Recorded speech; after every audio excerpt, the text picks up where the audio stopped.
So what should you do when your EC is nearing MOP?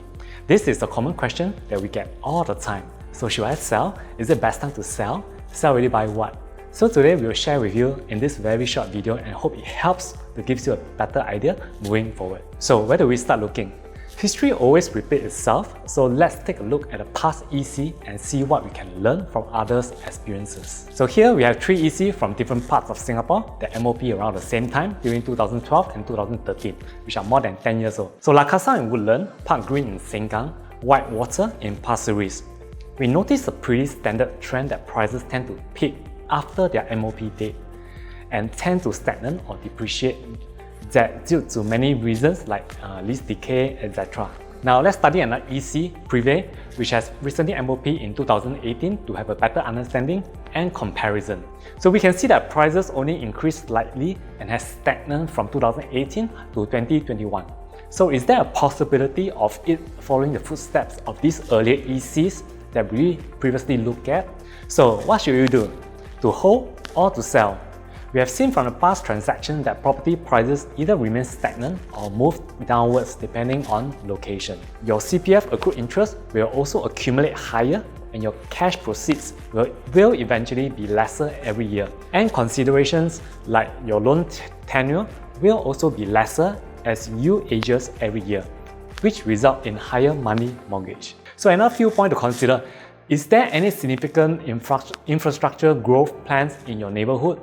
And of course, you have to assess your current situation and life stage because every individual situation is unique. So understanding what do you want to do yourself and what's best for you. So what are your options? Sell your EC and buy another condominium. So you can take this opportunity to move to another condominium in the location of your choice. So ECs are typically located outside of Central Region, the OCR, so it may not be as convenient traveling to your workplace or to your kids' school. So you may also consider upgrading to a bigger unit and invest in a condo with higher chances of appreciation. Now let's do a quick financial calculation.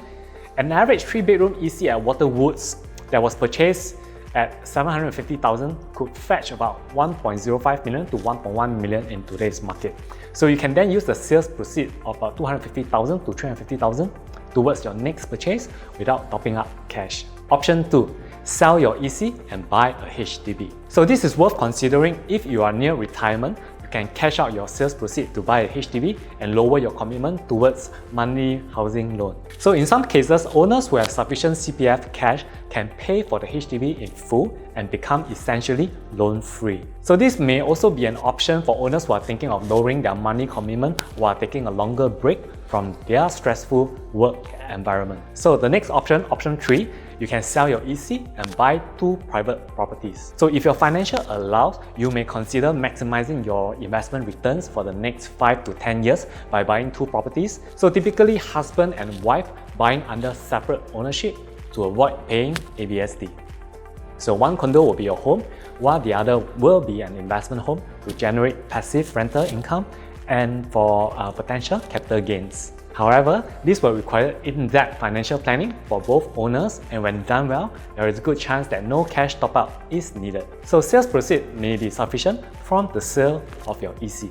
Do also note that by taking this step, much research and homework has to be done as different property and developments have different returns. It will be helpful to follow up closely with master plan announcement, transport developments, and potential future development plans. So option 4, you can do a decoupling of EC and buy another condominium. So this is somewhat similar to point 3, but instead of selling your home and buying 2 properties, this is where either owner buys over the whole share of the other property. So this is sometimes referred to as decoupling as well.